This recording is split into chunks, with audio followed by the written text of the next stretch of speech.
அன்பின் தகப்பனே, ஸ்தோத்திரம் ஐயா, ஸ்தோத்திரம் ஐயா. இந்த நல்ல நாளைக்கான கிருபை செய்தரே, உமக்கே எல்லாம் துதி கன மகிமை உண்டாவதாக. ராஜாதி ராஜாவே, ஏசு ராஜாவே, உமக்கு எல்லாம் துதி கன மகிமை உண்டாவதாக. தகப்பனே, இந்த வசனத்தை நாங்கள் வைத்து ஜெபிக்கிறப்போ எங்கள் ஒவ்வொருத்தரையும் நீங்கள் ஆளுகை செய்யுமாறு தாழ்த்தி கேட்கிறோம். எபிரேயர் 6ஆம் அதிகாரம் 15ஆம் வசனம்.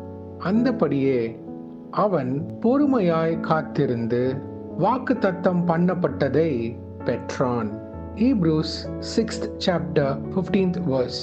And so, after waiting patiently, Abraham received what was promised. Amen. Thank you, Jesus.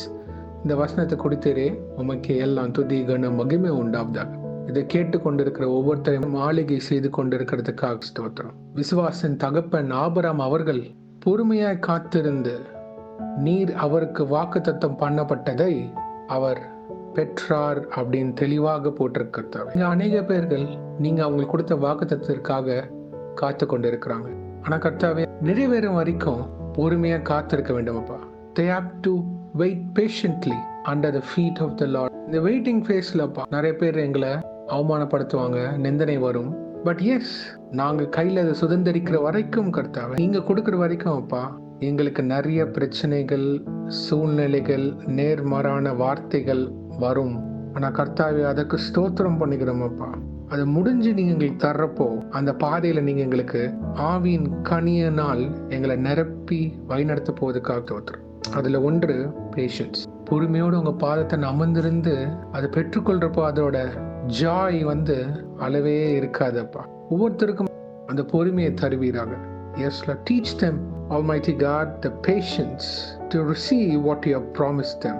அந்த பொறுமையான காரியத்தை பெற்றுக்கொள்ற வரைக்கும் எங்களை நீங்க ஆளுகை செய்ய தாழ்த்தி கேட்கிறோம். உமது வார்த்தையினாலும் ஜெபத்தினாலும் உறுதியா நிக்க கிருபை செய்வீராகப்பா. உங்க வார்த்தை எங்களுக்குள்ள போக அதுதான்ப்பா எங்களை ஜெபத்துல நிக்க வைக்கும்.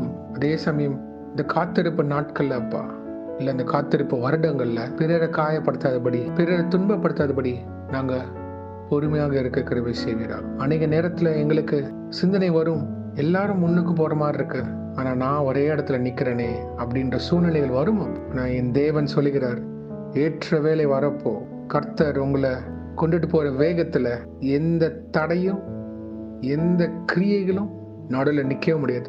அவர் வல்லமையில கரம் உங்களை தூக்கிட்டு கொண்டு போறப்போ அது எந்த துஷ்டனும் நடுவில் வர முடியாது. ஆமென். Thank you, Jesus. அது வரைக்கும் எங்களை உங்க பாதத்தை அமர்ந்திருக்க கிருபை செய்வீராக.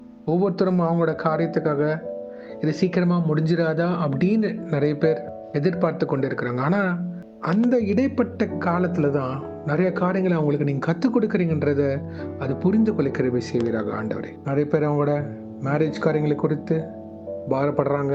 ஜாப், மினிஸ்ட்ரி, பிஸ்னஸ், அவங்களோட ஃபியூச்சர், அவங்களோட ரீலொகேஷன் பிளான், இது எதுவாக இருந்தாலும் கர்த்தாவே அதை நீங்க நேர்த்தியாக செய்து கொடுக்க போவதற்காக ஸ்தோத்திரம். உன் வேதத்தின் ரகசியங்களை இந்த இடைப்பட்ட நேரத்துல கத்துக்கொள்ள கிருபை செய்வீராகப்பா. இந்த ஞானத்தை தாங்க பரிசுத்தாவினர் ஆளிகையை நீங்க தருவீராக. ஏன்னா உங்க வருகைக்கு நாங்க ஆயத்தப்பட வேண்டும். அதுதான் நீங்க எங்களுக்கு கத்து தரீங்க. இந்த உலக காரியங்கள் நீங்க எங்களுக்கு எப்ப வேணா குடிப்பீரப்பா. ஆனா உமது வருகை எப்போ நாங்க ஆயத்தப்படவில்லை என்றால் நீங்க ஆத்மா நஷ்டமாயிடும் ஆண்டவரே. இதை தெளிவாக புரிந்து கொள்ள கிருபை செய்யுங்க. அநேகருக்கு என்னோட திட்டத்தை எப்படி கொண்டு போடன்னு தெரியல, கர்த்தர் இப்பொழுது உங்ககிட்ட பேசுறாரு. அவர் உங்களுக்கு ஒரு தெளிவான பாதை காட்டுவார். ஜெபத்துல உறுதியா இருங்க, வேத தியானத்துல உறுதியா இருங்க. கர்த்தர் உங்களுக்கு ஒரு திட்டத்தை வெளிப்படுத்துவார். ஆமென். Thank you, Jesus. கர்த்தர் செய்வார் என்ற விசுவாசம் எல்லாருக்கும் நீங்க விதைக்குமாறு கெஞ்சி கேட்கிறோம். இன்றைக்கு யார் யார் என்னென்ன காரியங்களா போகிறார்களோ அவங்களுக்கு எல்லாத்தையும் நேர்த்தியா செய்து முடிச்சு தாங்க. போக்கில் வாரத்திலும் பாதுகாத்து கொள்ளுங்க. உங்க காரம் முன்னு பின்னுமா இருப்பதாக தேவதூதர்களை பாதுகாத்து வைநடத்துங்க. இயேசுவின் நாமத்தில் எங்க தலைகளை தாழ்த்தி ஜெபிக்கிறோம் பிதாவே. ஆமென், ஆமென், ஆமென்.